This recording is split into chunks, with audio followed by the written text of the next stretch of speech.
Welcome back, Miolhrians. I actually missed you guys. We took a week off there. We have an amazing video for you guys today.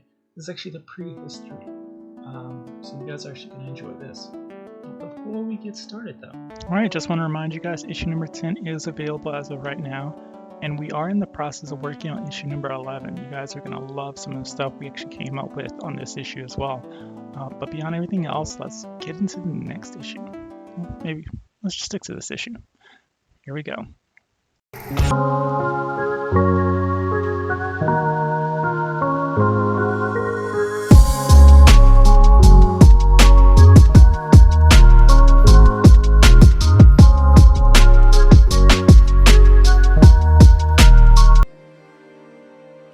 Okay guys, so we're finally here. The pre-issue should be quite exciting. We have a lot to get into, so I'm going to try to get directly into it.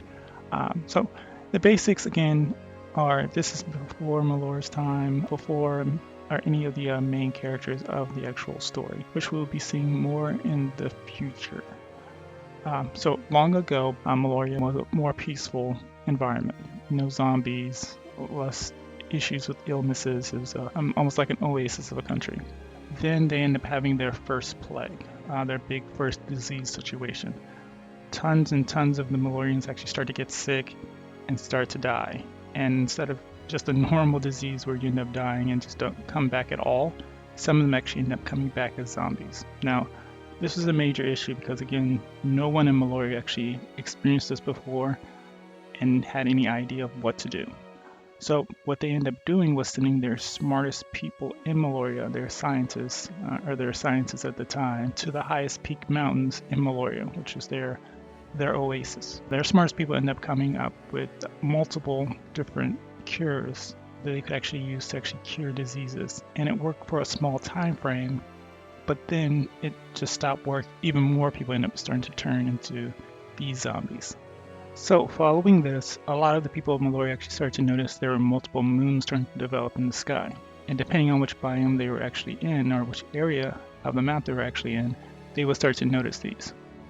So they, at this point, started to figure that, hey, the moon has something to do with it, but we can't do anything about the moon. We have to do something about curing these people. So again, for their second run, they end up sending even more of their people, their scientists, to the oasis to try to figure out a cure, and they managed to actually figure out a second cure. Surprisingly, the second cure did work for Miolhrians. A lot of them actually managed to not so much die and come back as zombies. A lot of the people who actually took these cures and acquiring certain abilities. Now, instead of going out there and just being able to fight with your hands like a lot of them end up doing, or 90% of them, a lot of them actually got the ability to either control poison, water, ice, or fire, depending on the biome that they were actually in. And a lot of the people of Miolhria start to notice, depending on the biome, depending on the type of moon that was actually above them, they would actually get these abilities. Alright guys, so that's going to be the end of part 1. Part 2 again will be following up next week. We're going to try our very best to extend it, make it a bit longer, and I'm doing my very best with the audio department as well. Not the greatest when it comes to the YouTubing thing yet. So beyond everything else, thank you again for joining us. Don't forget to like, share, subscribe. Later.